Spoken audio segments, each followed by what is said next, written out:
갈라디아서 6장 7절에 보면은 이런 말씀이 있습니다. 사람이 무엇으로 심든지 그대로 거두리라. 이것은 하나님께서 세우신 원리입니다. 그러니 심지 않은 곳에는 결론이 없다는 것이죠. 이것은 하나님의 속성이기도 합니다. 하나님께서 천지 만물을 심지 아니한 것이 없습니다. 만약에 천지 만물이 하나님께서 심지 아니한 것이 있다면은 심은 대로 거두리라, 이 말은 진리가 아닙니다. 아시겠습니까? 그래서 여러분들이 이 갈라디아서 이 말씀을 통해서 그저 이것을 단순하게 말씀을 받아들이시면 안 됩니다. 이 속에는 하나님의 속성이 있다는 것을 여러분들이 아셔야 되고요. 이 속에 하나님의 창조의 원리가 있다는 것을 아셔야 됩니다. 왜 제가 이 말씀을 먼저 서두에 지금 던지고 예레미야서를 지금 말씀을 전가하는가 하면은 나중에 안에 보시면은 그 내용을 알 수 있습니다. 반드시 심은 대로 거둬집니다. 하나님께서 모든 창조물을 창조하셨습니다. 그러니 모든 잉태 속에 다시 재창조는 하나님의 창조 속에서 발생이 되는 겁니다. 이스라엘이 영적으로 타락의 길을 걸었던 것도 갑작스럽게 일어났던 일들이 아니라는 뜻입니다. 우리가 이스라엘의 역사를 우리가 한번 잠깐 되짚어 봅시다.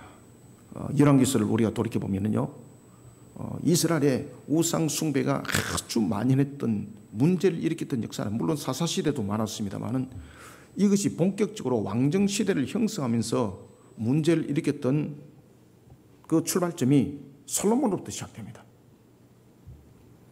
솔로몬이 애굽 왕 바로의 딸을 아내로 맞이합니다. 그리고 그 아내를 매우 사랑했다 했습니다. 그리고 놀라운 것은 그의 애굽의 왕 바로의 딸을 사모했던 그가 그 여인이 원하는 궁을 지어줍니다. 그런데 이 궁이 일반 궁이 아닙니다. 이미 바로의 딸은 우상 숭배자였고, 그리고 그 우상 숭배 속에서 하나의 선자의 역할들을 하고 있었습니다. 그래서 왕궁 옆에 밀곰, 말곰이라고 또 하는 그런 하나의 우상의 전들이 만들기 시작합니다. 기가 막힌 일들이 이제 일어나는 거죠. 이런 속에 우상 숭배의 묘목이 심어졌습니다. 심은 대로 거두는 거예요. 그 우상 숭배 값으로 BC 930년에 남과 북이 갈라지는 역사가 일어났지 않습니까? 우리는 이러한 것들을 그저 단순한 역사로 보시면 안 됩니다. 굉장히 여기에 대해서 우리는 주목을 하셔야 됩니다. BC 930년에 또한 남과 북이 갈라졌을 때를 잘 보십시오. 북이스라엘의 초대 왕이 누구였죠? 여로보암 1세였지 않습니까? 자, 이 여로보암 1세가 북쪽의 왕이 되었습니다. 그러나 그럼에도 불구하고 여전히 절기와 그리고 또한 여러 가지 예배 관계 속에는 북쪽에 있는 지파들이 남쪽에 있는 예루살렘으로 내려가 버리는 거죠. 그러니까 자신이 다스릴 수 있는 권력과 그런 지위계통이 통제가 되지 않는 겁니다. 그래서 여로보암 1세가 무엇을 만들었습니까? 해서는 안 될 짓을 했죠. 바로 우상의 묘목을 심었습니다. 어디에다가? 베델과 단에다가. 남쪽 최고 끝, 남과 북이 경계선 베델, 그 다음에 북쪽 경계선 단, 거기다가 우상 숭배 제단, 금송아지 우상을 세우고 이것이 하나님이다. 예루살렘으로 갈 일이 없다. 그러면서 그곳에 금송아지 우상만 세운 것이 아니라 절기까지 다 바꿔버립니다. 북쪽과 남쪽이 추수의 절기가 추수를 거둬들이는 시간이 다릅니다. 그 절기까지 다 바꿔버리는 겁니다. 그러한 우상의 묘목을 심었습니다. 그 우상의 묘목을 심은 결론이 바로 BC 720여 년에 풍성한 결실을 맺는데 바로 멸망의 결실을 맺었습니다. 심은 대로 거둔 것이죠. 북이스라엘의 우상 숭배, 그 묘목은 하나님의 공의의 심판의 증거물이 되었고, 그리고 그 공의의 심판에 그들은 멸망을 당하는 역사가 일어났습니다. 남유다는 여기에 대해서 예외였는가? 아닙니다. 솔로몬이 심었던 그 우상 숭배의 묘목들이 결국은 남유다도 발목이 잡히는 그 역사가 일어나는 겁니다. 솔로몬 이후 우상 숭배 묘목이 자라납니다. 온 나라에 영적으로 병들기 시작합니다. 하나님께서는 예레미야 선지자를 세웁니다. 이스라엘을 영적으로 깨웁니다. 사랑하는 성도 여러분, 나라가 바로 세워지고 공동체가 바로 세워지고 가정이 바로 세워지고 자신이 바로 세워지려면요, 신앙의 묘목을 바르게 심으셔야 됩니다. 무엇을 심느냐 굉장히 중요합니다. 여러분들이 자신들이 살아왔던 인생을 한번 되돌아보십시오.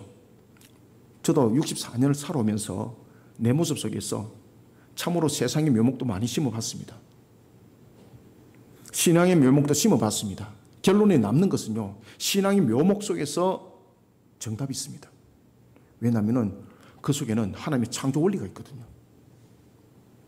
생육하고 번성하고 축복하는 하나님의 선언적 축복이 그 속에 있거든요. 그래서 무엇을 심느냐 굉장히 중요합니다. 우리는 어떤 신앙의 묘목을 심어야 될까? 우리는 결론에서 제가 또 말씀드리겠습니다. 세 가지의 신앙의 묘목을 반드시 심으셔야 됩니다. 먼저 우리가 5장 1절을 한번 읽어봅시다. 시작. 너희는 예루살렘 거리로 빨리 달리며 그 넓은 거리에서 찾아보고 알라. 너희가 만일 정의를 행하며 진리를 구하는 자를 한 사람이라도 찾으면 내가 이 성읍을 용서하리라. 아멘. 이 본문이 여러분 머릿속에 탁 떠오르는 본문 있죠. 무엇이 떠오릅니까? 창세기. 소돔과 고모라 성 떠오르죠? 자, 여러분 여기서 우리가 주목을 하셔야 됩니다. 아시겠습니까? 어떤 묘목을 심어야 되는가? 첫 번째 1절부터 2절입니다. 진리를 말한다고 하지만은, 진실을 말한다고 하지만은 진리가 없고 진실이 없고, 선을 행한다고 하지만은 악이 가득한 세상 아닙니까? 이런 세상에 무엇을 심어야 되겠습니까? 진리의 신앙의 묘목을 반드시 심으셔야 됩니다. 그러면 우리는 어떤 진리의 신앙의 묘목을 심어야 될 것인가? 주목하시길 바랍니다. 여러분, 나라 가운데, 공동체 가운데, 우리 심령 가운데 무엇을 심을 것인가에 대한 질문을 자주 하셔야 됩니다. 왜냐하면 이 질문은 우리의 환경을 돌아보게 하고 주변을 돌아보게 하고 자신의 실태를 점검할 수 있는 조건이 되기 때문입니다. 그래서 이 질문을 늘 하시길 바랍니다. 이 질문은 영적으로 나를 돌아보게 하는 것이고 실질적으로 나를 돌아보게 하는 질문인데, 이 질문 속에 신앙의 묘목을 심을 때 하나님의 응답이 강력한 역사가 이 속에서 일어납니다. 항상 잘 돌아보셔야 됩니다. 그리고 질문을 항상 하셔야 됩니다. 저는 늘 이 질문을 합니다. 저는. 왜냐하면 이 속에 점검이 있을 수 있거든요. 하나님께서는 예레미야에게 이렇게 말씀하십니다. 방금 여러분들이 1절을 읽으면서 소돔과 고모라성 같은 느낌을 받았지 않습니까? 그런데 하나님께서 예루살렘 성읍을 돌아보면서 일일이 다 조사해보라는 뜻이거든요. 살펴보라는 뜻이거든요. 오늘도 우리에게 주신 것처럼 우리의 신앙의 실태, 우리의 삶의 실태 점검해보라는 것이에요. 왜 이들이 멸망을 당할 수밖에 없는지 실태 조사를 해보라는 겁니다. 그래서 하나님께서 예루살렘 거리로 빨리 달리며 그 넓은 거리에서 찾아보고 알라라고 말씀을 하시는 겁니다. 영적인 실태를 조사해 보도록 합니다. 하나님께서는 예레미야로 하여금 이스라엘이 어떤 열매를 맺고 있는지 확인하도록 합니다. 우리가 마태복음 7장 16절에 보면은 그들을 열매로 알지니라고 이렇게 말하지 않습니까? 그죠? 열매로 알지니. 그러니 가시나무에 포도 열매를 맺을 일이 없고, 그리고 응응귀에 무화과를 맺을 일이 없다고 그랬습니다. 그게 돌아보라는 거죠. 왜 이들이 멸망을 당할 수밖에 없는지 돌아보라는 거죠. 여러분, 이 말씀이 우리나라에 그대로 적용을 시켜서 이 사회를 한번 딱 돌아보시기 바랍니다. 앞으로 우리나라 예고편이 이 속에 있습니다. 그래서 이 말씀을 지금 증거하는 겁니다. 우리들 삶들 속에 있습니다. 여러분, 삶과 정신 차리셔야 됩니다. 우상숭배와 불의의 묘목을 심은 이스라엘, 그 가운데에 맺힌 열매는 마치 창세기 18장 20절에 소돔과 고모라의 모습을 하고 있었습니다. 소돔과 고모라가 어떤 모습을 하고 있었습니까? 진리를 심지를 안 했거든요. 불의 속에 빠져 있었고, 그리고 그 속에 성적 타락이 있었고, 그 속에 여러분들이 잘 아시는 것처럼 게이 사건이 그 속에서 벌어지지 않습니까? 그래서 하나님께서 유황불을 내리는 거예요, 여러분들. 실태를 잘 보라는 이야기죠. 지금 우리나라 실태를 잘 보십시오. 지금 어떻게 흘러가고 있는지.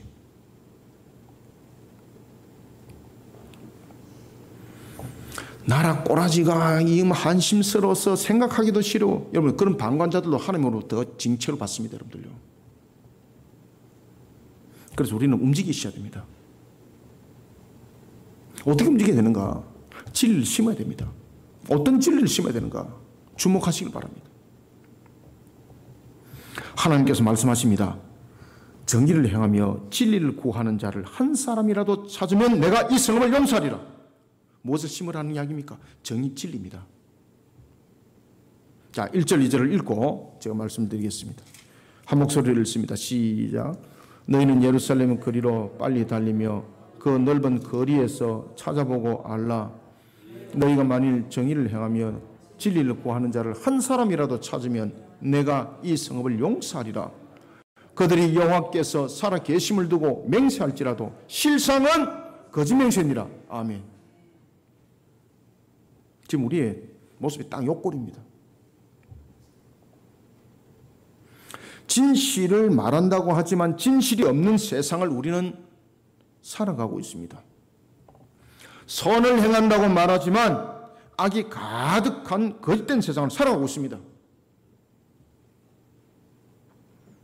우상 숭배를 심었고 하나님을 거역하는 불의를 심었는데 어떻게 해서 정의의 열매를 맺고 진리의 열매를 맺을 수 있겠습니까? 가만히 있으립니다. 거짓말입니다. 악이 가득할 뿐입니다. 이런 세상을 향해, 이런 나라를 향해 진리의 신앙을 묘목으로 심어야 됩니다. 하나님이 창조주라는 것, 모든 것은 하나님의 주관하심 가운데 운행된다는 이 진리의 묘목을 심으셔야 됩니다. 그러면 이 진리의 묘목이 왜 중요한가? 모든 것은 창조주 하나님께서 창조하셨습니다. 그래서 제가 앞에 제일 먼저 여러분들께 심은 대로 거두리라라는 갈라디아서 말씀으로 시작했죠. 그죠? 여기서 우리가 두 가지의 진리를 반드시 세상 가운데 심으셔야 됩니다. 첫 번째는 창조주, 두 번째는 주관자입니다. 이거 흔들리면 안 됩니다. 이게 얼만큼 중요한가 하면은 창조주 속에서 모든 만물은 하나님의 창조가 나타나야 됩니다. 그래야만이 진화론이 등장하지 않습니다. 하나님의 주관하심이 나타나야만이 진화론이 등장하지 않습니다.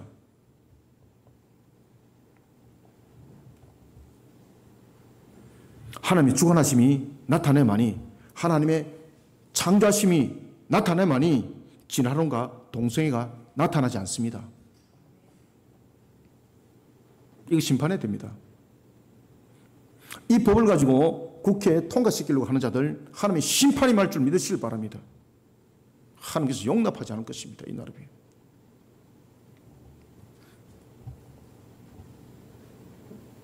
하나님이 창조주이며 그리고 모든 것은 하나님의 주관하심 가운데 운행된다는 진리의 묘목을 심으셔야 됩니다.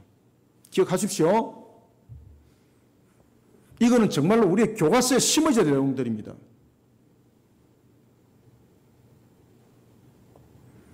하나님이 창조주고 창조주 속에서 만물을 창조하심이 그 속에 세우지 못하니까 진화론이 나타나는 거예요. 진화론이 무엇입니까? 진화론은 세 가지의 유형들로 나타납니다. 하나는 신이 창조하시고 진화 상태로 뒀다는 것이고, 두 번째는 없는 상태 속에서 진화가 일어나서, 알지 못하는 진화가 일어나서 물질이 생성됐다는 것이고, 또 하나는 세 번째, 만물이 운동을 통해서 생성, 그게 플라톤에 대한 부분들이죠. 그죠? 제4원소에 대한 부분들을 이야기를 하고 있죠. 불과, 그리고 불과 공기와 물, 흙, 이것이 계속해서 순환적 구조 속에서 물질이 생성되는 플라톤에 대한 4원소의 원리들이 그 속에 있지 않습니까? 이런 운동성에 의한 생성의 원리 속에서 물질이 만들어졌습니다. 라고 말하면서 하나님을 다 밀어내버리는 거예요. 아시겠습니까? 그래서 우리는 반드시 창조주 하나님에 대해서 우리는 진리의 묘목을 반드시 세상 가운데 심으셔야 됩니다.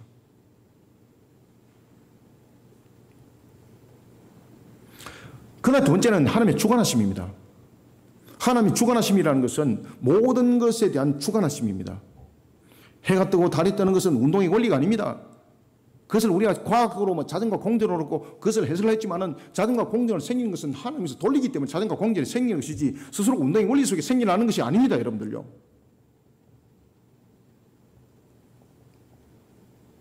그런데 우리가 이런 부분들을 주장을 하는 것이 얼마큼 우리가 어리석은 그러한 세뇌 교육 속에서 우리가 세뇌된지를 기억하셔야 됩니다. 우리는 교육을 통해서 창조 하나님을 배우지 않습니다. 학교 교육을 통해서 하나님의 주관하심 배우지 않습니다. 뭐 배웁니까? 전부 다 진화론 배우고 있습니다. 뭐 배우고 있습니까? 과학이라는 운동 원리를 배우고 있습니다. 그것이 우리를 지배해버린 겁니다. 우리는 세상 가운데 진리의 묘목을 반드시 심으셔야 됩니다. 창조 하나님이 모든 것을 창조하신 것. 그리고 두 번째는 하나님께서 만물을 주관하신다는 것을 우리는 묘목을 심어야 돼요. 이런 속에 진화론을 뿌리째 뽑아내야 됩니다. 이런 속에 동성애를 뿌리째 뽑아내야 됩니다. 그러지 않으면 인류는 소망이 없습니다. 참 지금 마귀에게 지금 먹히고 있지 않습니까? 지금 바벨을 지금 형성하고 있잖아요. 창세기 11장 기억하셔야 돼요, 여러분들요. 우리의 죄를 대속하기 위해 십자가에서 피 흘린 그 대속을 이룬 예수 그리스도를 구세주로 믿는 믿음만이 구원에 이른다라는 진리의 묘목을 심어서 우상 숭배자들과 이단들을 뿌리째 뽑아내야 돼요, 여러분들요. 예수면 다 예수 아닌가요? 우리 교주가 예수예요. 자기가 십자가에서 피 흘리냐고. 자기가 십자가에서 대속을 이루냐고. 아시겠습니까? 우리는 진리의 묘목을 심어야 됩니다. 자, 어떤 진리의 묘목을 심자고요? 지금 머릿속에 각인 딱 하셔야 돼요. 자, 저를 따라합니다. 창조주 하나님의 진리의 묘목을 심자. 시작. 하나님의 주관하심의 묘목을 심자. 예수 그리스도가 우리의 십자가의 대속을 이루심을 묘목을 심자. 십자가에서 우리의 대속을 이루심의 묘목을 심자. 여러분들, 이 묘목을 심으셔야 됩니다. 이것이 진리의 묘목입니다. 이 진리의 묘목을 통해서 진화론을 뿌리째 뽑아내셔야 되는 것이고, 동성애를 뿌리째 뽑아내야 되는 것이고, 그리고 우상 숭배자와 이단들을 뿌리째 뽑아내야 되는 겁니다.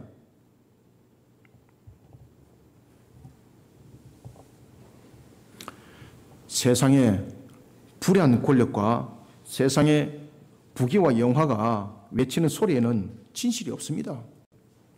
선이 없습니다. 여러분들 속으면 안 됩니다. 거짓과 악이 가득할 뿐입니다. 이 나라도 여러분 돌아가는 거 보십시오. 참 소설에나 놓을 만한 것들이 지금 벌어지고 있지 않습니까? 그죠? 소설에나 놓을 만한 것들이 벌어지고 있습니다. 참 재밌습니다. 여러분, 반드시 기억합시다. 세상 가운데에 진리의 신학을 묘목으로 심는 저와 여러분들 되시길 소망합니다. 세 가지 어떤 진리의 묘목을 심자고요? 창조주 하나님에 대한 묘목을 심자. 두 번째, 하나님의 절대적 주관하심의 묘목을 심자. 예수 그리스도 십자가에서 우리의 대속을 이룬 예수 그리스도의 묘목을 심자. 창조주의 하나님을 묘목을 심으면서 무엇을 뿌리째 뽑아지는 겁니까? 진화론이 뿌리째 뽑아지는 거예요, 여러분들요. 하나님의 주관하심을 통해서 우리에게 또한 이루어지는 것이 있는데 그 속에서 동성애를 뿌리째 뽑아내는 거예요, 여러분들요. 그런가 하면 또한 예수 그리스도가 십자가에서 우리의 죄를 대속함을 이루셨다는 그 진리의 묘목을 심으로써 우리는 우상 숭배 그리고 또한 이단의 사슬들을 뿌리째 뽑을 수 있는 거예요. 이 진리의 묘목을 세상 가운데 심는 저와 여러분들이 되시길 소원합니다. 두 번째는 우리가 어떤 신앙의 묘목을 시험해야 되는가. 오늘 이거 주목 잘 하셔야 됩니다. 이거 제가 오늘 사실은 무슨 말을 하려고 지금 여기까지 탁 올라와 있습니다. 제가 지금 올라와 있습니다. 제가 저는 여러분 정치하는 사람 아니지 않습니까? 그렇죠? 그런데 우리는 하나님의 말씀을 들고 목숨을 걸고 우리는 이 시대에 빛과 소금이 안 되면 안 됩니다, 여러분들. 두 번째는 3절을 읽습니다. 시작. 여호와여 주의 눈이 진리를 찾지 아니하시나이까. 주께서 그들을 치셨을지라도 그들이 아픈 줄을 알지 못하며 그들을 멸하셨을지라도 그들이 징계를 받지 아니하고 그들의 얼굴을 바위보다 굽게 하여 돌아오기를 싫어하므로. 아멘. 우리가 두 번째는, 자 보십시오. 지금 3절을 주목해 보세요. 3절과 4절을 보면은 재미있는 이야기를 하고 있습니다. 특히 3절에 보면은 얼굴을 굽게 하여, 얼굴을 바위보다 굽게 하여, 그죠? 얼굴을 바위보다 굽게 해서 돌아오지 않는 것은 무엇을 말할까요? 강팍한 모습을 말하고 있습니다. 지금 세상이 딱 이 모습을 하고 있습니다. 우리는 두 번째로 어떤 신앙의 묘목을 심어야 되는가? 두 번째는요, 3절부터 4절입니다. 세상이 강팍하게 짝이 없는 모습을 하고 있을지라도 이것을 이유나 핑계 삼으시면 안 돼요, 여러분들요. 이유나 핑계 삼지 말고 하나님의 법도와 규례를 세상 가운데 문화로 성화시켜야 돼요. 세상 가운데 문화로 성화시켜 나가는 묘목 사역에 전력을 다하셔야 됩니다. 우리가 지금 그 일을 하고 있잖아요. 우리가 그 속에서 우리 바티스 사역을 하고 있지 않습니까? 진짜 죽도록 하지 않습니까? 죽도록. 하도 뛰다니는 보니까 제가 지금 무릎하기 안 좋아가지고 제가 지금 여기 서 있는데 무릎 보호대를 지금 하고 제가 서 있습니다. 지금 계단을 못 올라와가지고 제가.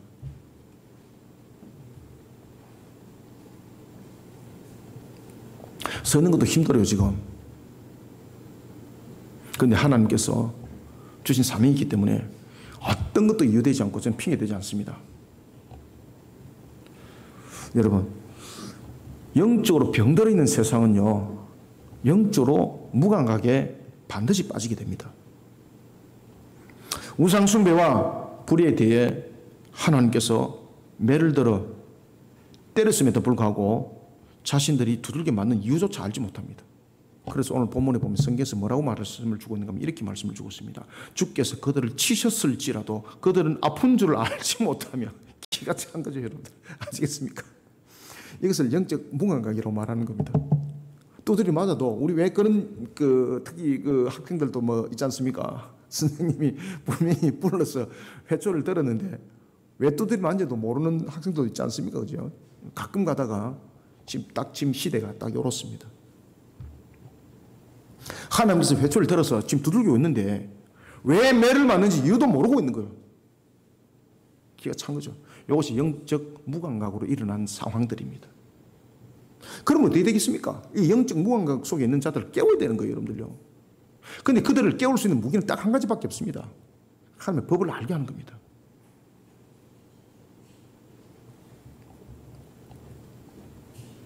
주께서 치셨지만은 아픈 줄도 알지 못하더라. 기가 막힌 겁니다. 오히려 하나님을 향해서 더 완악한 모습으로 나타나고 있는 겁니다. 마치 창세기 11장의 바벨의 모습들을 하고 있는 겁니다. 예레미야 27장 1절 이하에 보면요, 하나님께 불의하였던 유다를 향해서 회개를 전가합니다. 공의의 하나님으로부터 심판당할 것과 그 값이 바벨론의 포로로 끌려가는 강력한 사건으로서 연결될 것을 예레미야가 증거를 합니다. 예언을 합니다. 여기 대해서 거짓 선지자 하나냐가 등장합니다.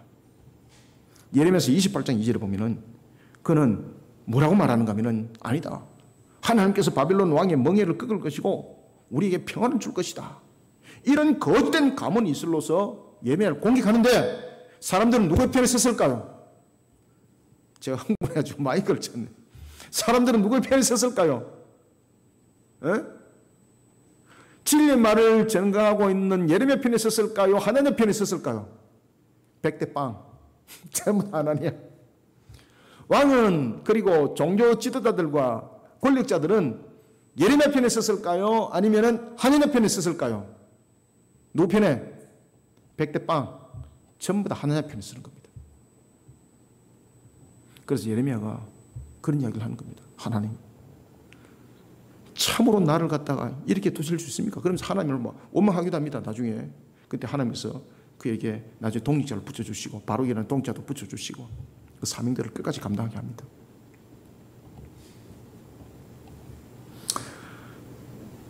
참 슬픕니다, 여러분들요. 전부 다 예레미야를 공격하는 거예요, 여러분들요. 이게 무슨 상태인가 하면 영적 무감각 속에서 나타나는 상태입니다. 이게.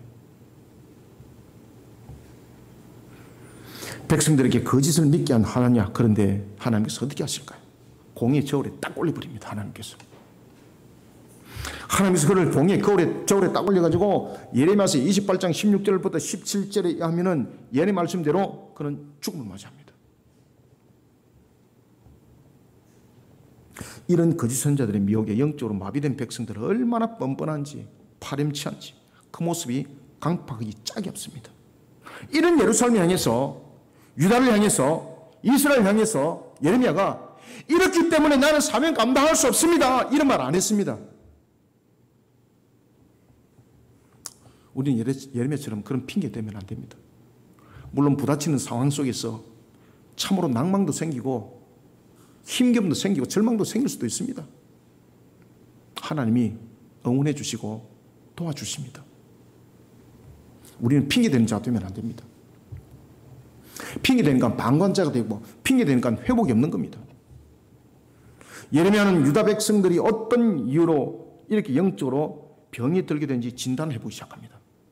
왜 이 병들이, 이런 병들이 우상숭배와 왜 하나님 앞에 불의하게 이들이 쓰고 진리를 전했지만은 왜 진리를 깨닫지 못하는가 진단을 해보기 시작했습니다. 답이 나왔습니다. 무슨 답이 나왔을까요? 여호와의 길, 하나님의 법을 알지 못하기 때문이라는 진단이 딱 나왔습니다. 종교 지도자들과 권력자들이 하나님에 대해서 가르침을 주기는 커녕 자신들이 해야 될 필연적 사역을 안 했다는 것이 진단 결과로 나왔습니다. 3절, 4절 두 절을 함께 읽읍시다. 시작. 여호와여, 주의 눈이 진리를 찾지 아니하시나이까? 주께서 그들을 치셨을지라도 그들이 아픈 줄을 알지 못하며 그들을 멸하셨을지라도 그들이 징계를 받지 아니하고 그들의 얼굴을 바위보다 굽게 하여 돌아오기를 싫어하므로 내가 말하기를 이 무리는 비천하고 어리석은 것뿐 아니라 여호와의 길, 자기 하나님의 법을 알지 못하니. 아멘. 멋져, 그죠? 진단이 나왔죠? 영적 무감각이 왜 나타났다고요? 여호와의 길, 하나님의 법을 알지 못함으로. 그러면 여호와의 길, 하나님의 법은 누가 가르쳤어야 되는가요? 종교 지도자들의 몫이었거든요. 근데 이들이 전부 다 이것을 회피해버렸던 거죠. 왜? 하나님의 길을 똑바로 가르쳐주면 자신들이 돌아올 그런 세상의 그런 세속적 타락의 이익이 없는 거예요.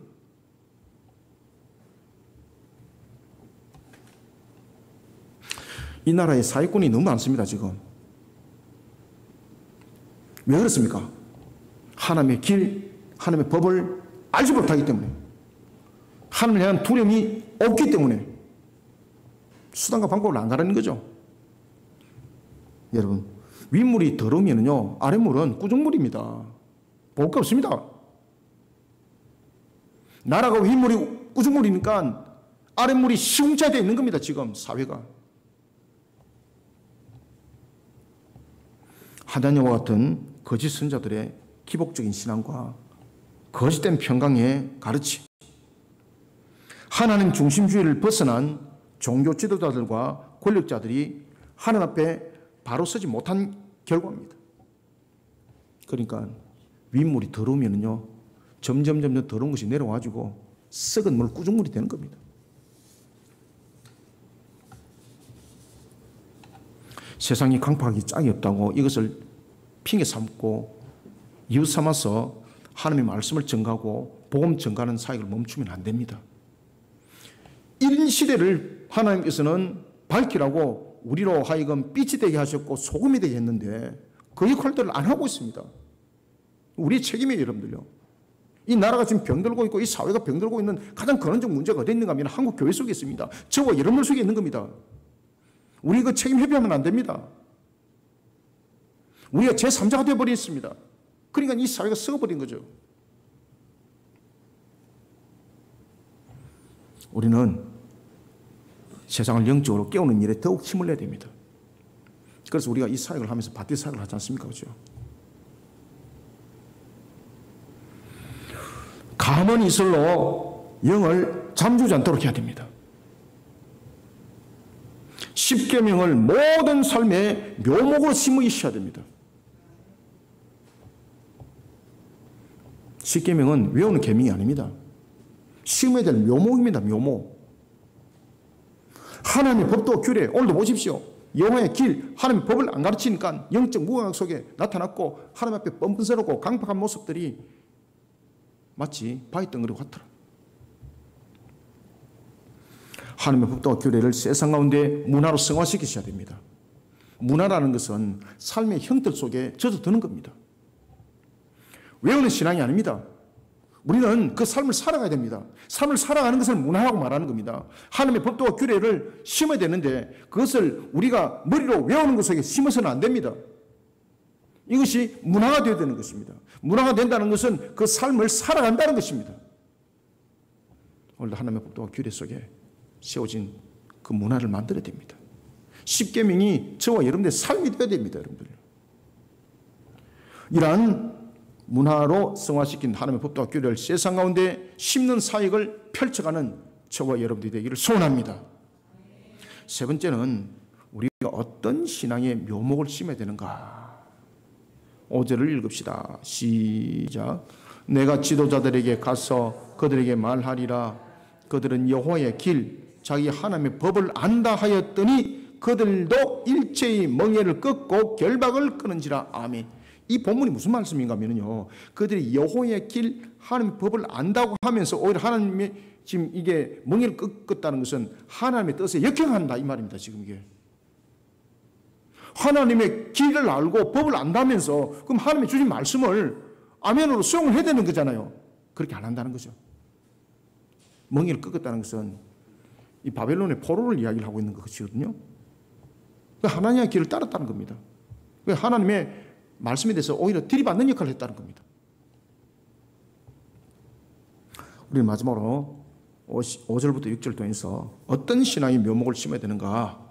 하나님을 향해 반역을 일삼는 자들에게 신앙의 용기를 가지셔야 됩니다.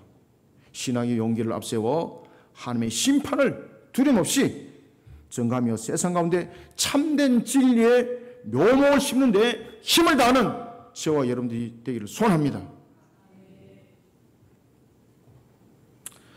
지도자들은 하나님에 대해 누구보다 잘 알고 있다고 말합니다. 그런데 오히려 이들이 하나님의 법에 불순종하고 하나님께 반역하는 행위를 일삼고 있습니다. 예레미야는 이런 지도자를 향해 신앙의 용기를 냅니다. 여러분들, 예레미야가 이 말씀을 전가할 정도 되면요, 지금 제가 앞에도 말씀드렸지 않습니까? 100대 빵이라고. 생명을 내놓고 하는 겁니다. 그런데 생명을 내놓고 했는데도 참 힘겨운 거예요. 그래서 자기가 하나님 앞에 푸념도 하기도 합니다. 그때 하나님께서 그를 다시 일으켜요. 예레미야 힘내라. 그래서 제가 한때 이 예레미야서를 읽으면서 이게 참 내 처지 같아. 참 읽으면서 참 눈물도 많이 흘렸습니다. 그래서 제가 다시는 내가 예레미야를 내가 설교하지 않으리라. 왜 그런가 하면 이 예레미야를 설교를 하면은 그 모습이 나의 모습 같이 자꾸 비춰지니까. 그런데 오늘도 하나님께서 예레미야를 전가하도록 하고 있습니다. 왜냐하면 우리가 그 사역을 하고 있거든요. 지도자들은 하나님의 길과 하나님의 법을 안다고 하지만은 입술로만 말했지 지키지 않았습니다. 여호와의 길을 알고 있다. 하나님의 법을 알고 있다. 머리로, 입술로. 신앙으로는 안 지켰다는 거죠. 그래서 그들의 신앙을 지식적 신앙이라고 말하는 겁니다.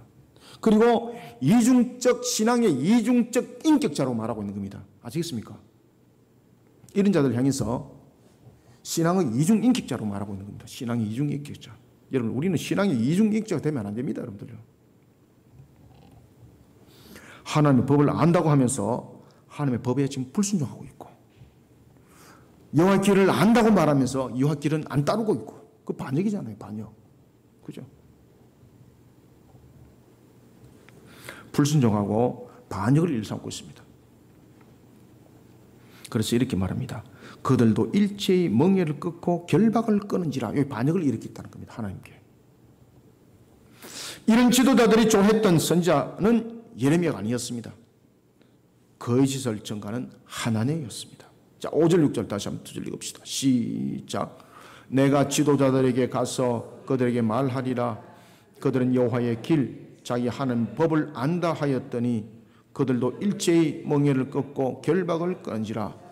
그러므로 숯불에서 나오는 사자가 그들을 죽이며 사막의 이리가 그들을 멸하며 표범이 성읍들을 엿본적 거리로 나오는 자마다 찢기리니 이는 그들의 허물이 많고 반역이 심함이니이다. 아멘. 지도자들은 예레미야를 통해 이스라엘이 바벨론으로부터 멸함을 당할 수밖에 없다는 심판의 음성을 듣고도 궤변을 늘어놓습니다. 예레미야가 하나님의 말씀을 전가하고 있을 때 지도자들의 모습들은 마치 곱비 풀린 주인을 떠난 황소와 같이 되어 있었습니다. 여러분, 주인을 떠난 곱비 풀린 황소는 어떻습니까? 주인도 들이받고 성질 나는데도 다 들이받지 않습니까? 지도자들이 딱 요 모습이 됐다는 겁니다. 마치 곱비 풀린 황소의 모습을 하고 있었습니다. 하나님을 향해서 반역을 일삼고 세상을 향해서는 불의와 함께하고 있고, 우리는 이와 같이 하나님을 향해서 반역을 일삼는 세상, 그 세상을 향해서 우리는 신앙의 용기로 일어서셔야 됩니다. 저와 여러분들이 신앙의 용기를 잃어버리면 세상은 끝입니다. 여러분. 우리는 신앙의 용기로 일어서야 됩니다. 그래서 신앙의 용기로 복음을 전하고, 신앙의 용기로서 우리는 구원과 심판을 전하고, 신앙의 용기로서 하나님을 알게 하고, 일들을 굽힘없이 하셔야 됩니다. 신앙의 용기로 영육 간의 두려움을 물리치시길 바랍니다. 이 영적으로 용기가 생기지 않으면 육신은 못 움직입니다. 제가 참 노방전도를 엄청나게 많이 본 사람이지 않습니까? 여러분, 영적으로 꺾이면요 안 돼요, 여러분들. 그래서 저는 제 혼자서 과거에는 승용차 가지고 이렇게 몰고 가면서도 늘 제 차에는 전도용품이 있었습니다. 가다가 전도 하고 싶으면 차를 잠깐 세워놓고 전도를 하는 거예요. 가다가 보면 시장 같은 데 보면 전도하고 싶다. 그럼 주차를 딱 세워놓고 거기 전도하러 가는 거예요, 여러분들. 저는 그렇게 했어요, 저는. 근데 그렇게까지 하기는요, 신앙의 용기가 생기셔야 됩니다. 근데 신앙의 용기는 의지로 생기는 것이 아닙니다. 신앙의 용기는 무엇으로 생기겠습니까? 기도로 생기는 겁니다. 기도로. 제가 무지하게 기도하는 사람이었습니다. 제가 지금은 그때보다 기도를 못하는 것 같아요. 여러 가지 일들이 많다 보니까. 그때는 오전에만 기도를 근 한 3시간 합니다. 제일 먼저 교회 제일 먼저 오고 제일 끝에 나가는 사람이었습니다. 제 부입자 때도 그랬습니다. 제일 먼저 나오고 제일 끝에 가는 사람이었습니다. 제가. 신앙의 용기로 상황들을 물리치는 거죠. 신앙의 용기가 안 생기면 여러분들요 못합니다. 신앙의 용기는 기도로 생기는 겁니다. 기도로. 다른 걸로 되지 않습니다. 우리 의지로 안 됩니다. 여러분들요. 의지는 꺾입니다. 의지로 할 수 있는 것은 순간적입니다. 지속성을 가지지 못합니다. 기도 안 하고는 신앙의 용기 안 생깁니다. 기도를 할 때 성령께서 우리에게 능력을 주시고, 성령께서 우리에게 권세를 주시고, 성령께서 함께 한다는 거예요. 신앙의 용기는 성령의 사역을 이끌어냅니다. 신앙의 용기를 앞세워 하나님의 심판을 두려움 없이 전가하며 세상 가운데 참된 진리 묘목을 심는 데 힘을 다하는 하나님의 나라의 군사들이 되기를 소원합니다. 말씀을 했습니다. 열매라는 결실을 얻으려면 반드시 심는 것부터로부터 출발하고 시작을 하셔야 됩니다. 열매라는 결실을 얻기 위해서는 반드시, 다시 한번 말씀드립니다. 반드시 시작과 심는 것으로부터 출발하셔야 됩니다. 시작이 없으면 과정도 없고 결론도 없습니다. 심은 것이 없으면 자라나는 것도 없고 결실도 없습니다. 심지도 않았는데 결실 바라보는 사람들을 우리가 허황되다 말하고 있습니다. 그런 유토피아적 사고를 가지지 마시기 바랍니다. 내가 심지도 않았는데 무엇을 얻으려 합니까? 하나님의 창조 원리를 반드시 기억하시길 바랍니다. 하나님의 창조 원리 속에는 생육, 번성, 충만함이라는 선언적 축복이 있는데 그것은 반드시 심는 것 속에서 일어나는 겁니다. 이게 하나님의 창조 원리고 이것이 우리 삶의 원리예요, 여러분들요. 그래서 갈라디아서 말씀 속에도 보면은 심은 대로 거둔다는 거예요, 심은 대로. 그럼 심지 않으면 거둘 것이 없다는 뜻입니다. 그런데 우상 숭배자들과 헛된 것들은 우리에게 유토피아를 보게 하는 거죠. 허황된 것 속에서. 그러면서 사고치고 범죄하지 않습니까? 열매라는 결실을 얻으려면 반드시 심는 것으로부터 출발과 시작을 하셔야 됩니다. 만물은 하나님의 창조로 말미암았습니다. 하나님께서 축복하신 생육번성 충만함도 하나님의 뜻 가운데에 이루어집니다. 지금도 만물을 주관하고 계시는 하나님의 주신 법을 지키는 것, 이것이 생육번성 충만함을 가장 복되게 누리는 길이고 방법입니다. 신앙의 묘목을 심으셔야 됩니다. 죄악으로 가득 찬 세상은 우리가 어떻게 해야 참으로 복된 길을 걸어가게 되는지 바르게 제시 못하고 있습니다. 제시할 수 있는 능력이 없습니다. 왜냐하면 본질적으로 그런 능력을 가지고 있지 못합니다. 그렇기 때문에 세상의 법과 제도 또한 하나님의 법도와 규례를 따라 제정되어야 됩니다. 그렇게 되어야만이 능력이 나타납니다. 불의한 세상이 진리를 말한다고 하지만 그 속에는 진실이 진리가 없습니다. 거짓과 악함이 가득할 뿐입니다. 우리는 세상을 향해서 세 곳에 신앙의 묘목을 심으셔야 됩니다. 우리는 신앙의 묘목을 어떤 속에 심어야 되는가? 먼저 첫 번째, 세상의 법과 제도 속에 하나님의 법도와 규례의 묘목을 반드시 심으셔야 됩니다. 첫 번째, 그래야만이 나라 위에 공의가 있고 정의가 있습니다. 하나님께서 613가지의 법도와 규례를 줬을 때에 도덕법이라는 십계명, 변하지 않는 법이 있는가 하면은 우리에게 시민법이 있습니다. 이 시민법은 그 시대의 흐름 속에서 부분들이 달라지기도 합니다. 그러나 그 중심에 그 정신은 흔들어지지 않습니다. 그래서 모든 나라의 모든 법과 제도는 하나님께 주신 그 시민법의 정신에 입각해서 하나님의 법도와 규례에 입각해서 그 나라의 법과 제도가 세워지고 만들어져야 됩니다. 우리는 이 묘목을 심으셔야 됩니다. 그래서 지금 나라 위에 여러분들 동성애를 통과시키려고 하는 법들, 이거 뿌리째 뽑으셔야 돼요. 우리가 그냥 두서 안 돼요, 여러분들요. 이걸 법으로 지금 만들지 않습니까? 한국에 처음 다 일어나야 돼요, 여러분들요. 우리는 세 군데에 하나님께서 우리 주신 신앙의 묘목을 심어야 되는데, 첫 번째는 모든 나라의 법과 제도 속에 무엇을 심어야 된다? 하나님의 법도와 규례의 신앙의 묘목을 반드시 심으셔야 돼요. 그 다음에 두 번째는 우리가 어디에다가 신앙의 묘목을 심어야 되시는가 하면요, 사회와 문화 가운데에 하나님의 우리에게 주신 신앙의 묘목을 심으셔야 됩니다. 사회와 문화 속에 우리의 신앙의 묘목을 심으셔야 됩니다. 그 다음에 세 번째는 우리의 삶 가운데에 신앙의 묘목을 심으셔야 됩니다. 잊지 맙시다. 우리는 세 군데에 신앙의 묘목을 심어야 됩니다. 첫 번째, 나라의 법과 제도 속에. 두 번째, 우리의 문화와 그리고 사회 속에. 그리고 세 번째, 우리의 삶 속에 신앙의 묘목을 심으셔야 됩니다. 이것이 우리의 미래입니다. 이것이 우리의 삶의 가치를 이루어간다는 것을 잊지 마시고 우리가 이 사실 앞에 쓰임받는 자들이 되시길 바랍니다. 그리고 이를 위해서 함께 기도하는 저 여러분들이 다 되시길 주님의 이름으로 축원합니다. 살아계셔서 역사하시는 주님, 오늘 주님께서 주신 말씀 속에 우리의 세 가지의 신앙의 묘목을 심으라 하였습니다. 그리고 또한 세상 가운데 우리에게 주어진 말씀처럼 세 군데의 신앙의 묘목을 심으라 하였습니다. 나라의 법과 제도 속에 하나님의 법도와 규례를 신앙의 묘목으로 심고, 그리고 또한 사회와 문화 속에 하나님을 향한 신앙의 묘목을 심고, 우리의 삶 속에 신앙의 묘목을 심을 때에 우리에게 하나님의 모든 것은 창조 하나님이라는 사실, 그리고 모든 것을 주관하시는 것은 하나님이라는 이 사실의 묘목을 우리는 신자들이 되길 소망합니다.